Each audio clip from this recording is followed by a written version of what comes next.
clock on the wall. On the 7th day of December 1941, it struck the 11th hour. Every hour after that has been, will be, 0 hour. 48 United States of a free and sovereign America are at war. Every American has his job to do, and the will to do it, and the tools to do it with. Pray God he also has the time. Time, the most vital natural resource of a country at war. Every tick of the clock is time won or lost. Every 60-minute sweep, every 12-hour tour of those relentless hands is turning out carload lots of time for us to use ourselves or to give away to the enemy.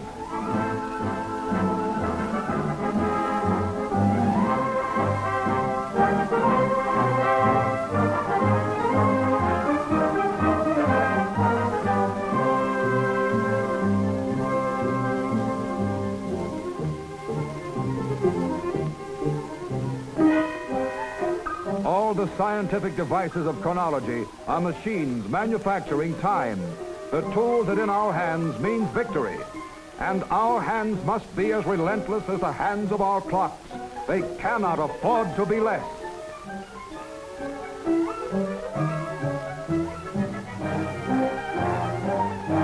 Sunrise over Republic Steel. High noon at Willow Run. Sunfall on the Electric Boat Company. Midnight at the Brooklyn Navy Yard. Dawn to dusk and back to dawn again. 3 8-hour shifts, 1 day. So much can be done in a day if Americans will keep their sleeves rolled up. Inside of 24 hours, 1/20th of a freighter or a tanker can be built. Within those same 24 hours, a squadron of tanks can roll off the assembly line, and a flight of bombers can be made ready from radio to rudder boat. In 1 day, 1,000 acres of corn can become 30,000 bushels of food. In 1 day, 1 plant unit can turn out enough rifles to equip a battalion of infantry, the men who, in 1 day, might win a war or lose it. How? Well, let's visit upstate at a factory where they make 30 caliber rifle cartridges for the Army. Let's visit Jean, one of the girls who inspects these cartridges before they're shipped. She's a good kid, loves her country, and a guy named Joe. He gave her that pin she's wearing before he went to Australia. She's a good kid, honest, intelligent, but she gets tired in the afternoon sometimes, likes to take extra time off for a smoke. That's all, only a few minutes. A few minutes.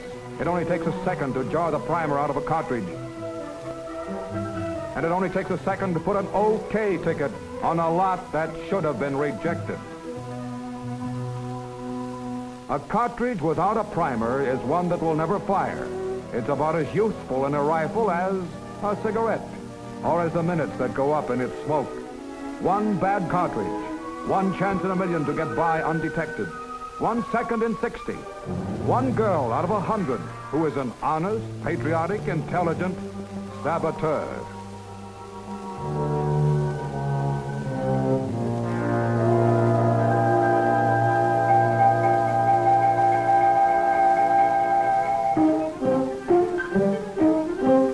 Yes, Jean is intelligent. Intelligent enough to know that one of these bullets in good condition can travel 3 miles. But she doesn't know that a defective one can go halfway around the world.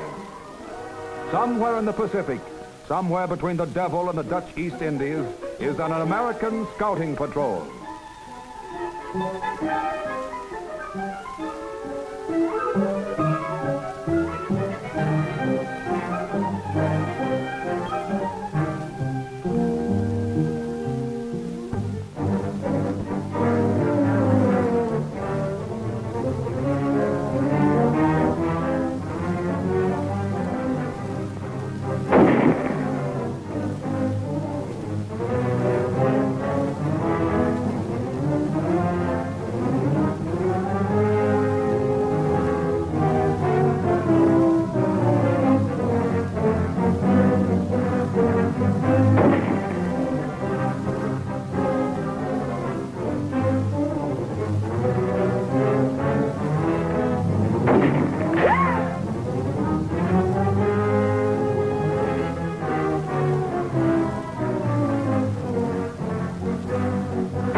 bad about that cartridge missing fire.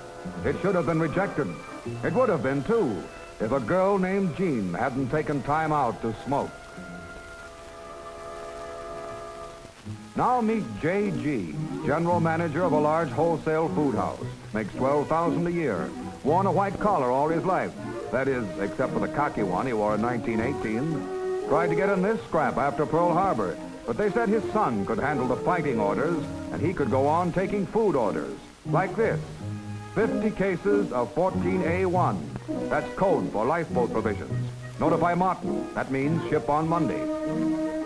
Too old to fight, but not too old to work yourself silly trying to get out orders and priorities on time. Time? Holy mackerel. It's 2:30. I'll have to rush like old Harry to make it. Better tell Mabel where I'll be. Oh, no. Why bother? It's Saturday. That lifeboat stuff doesn't go out till Monday. Nothing can come up over the weekend. Besides, I've got an important engagement with a couple of guys. Important engagement with a couple of guys. A couple of guys on the home team. Well, they are leading the league, and it's his first Saturday off in 4 months. And there's nothing that can't wait 9 innings. Nothing, that is, except time and tide and convoys. A change in sailing orders and an urgent wire in code. Lifeboat supplies to be shipped at once. Shipped by a man who is busy coaching at first base. Unfortunately, a convoy can't wait for the last inning. A convoy waits for the tide, and the tide waits for no man. Standing beside a lifeboat, only partly provisioned, 6 American flyers sail for Ireland in convoy on a freighter that falls behind its escort. It's an old story.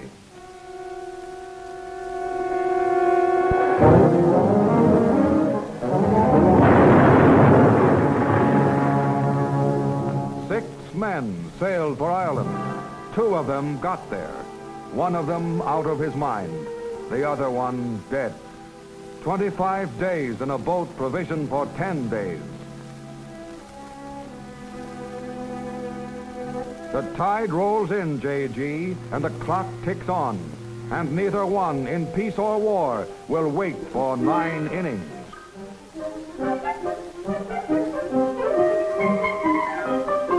The state of North Australia is 23 time zones away from the state of Michigan.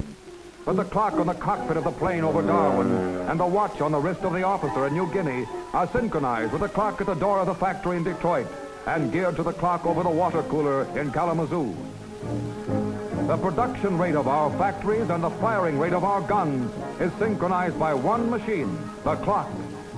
This is the machine that manufactures victory, turning out 32.5 million seconds each year. Each separate tick, a precious tool to use in building our future.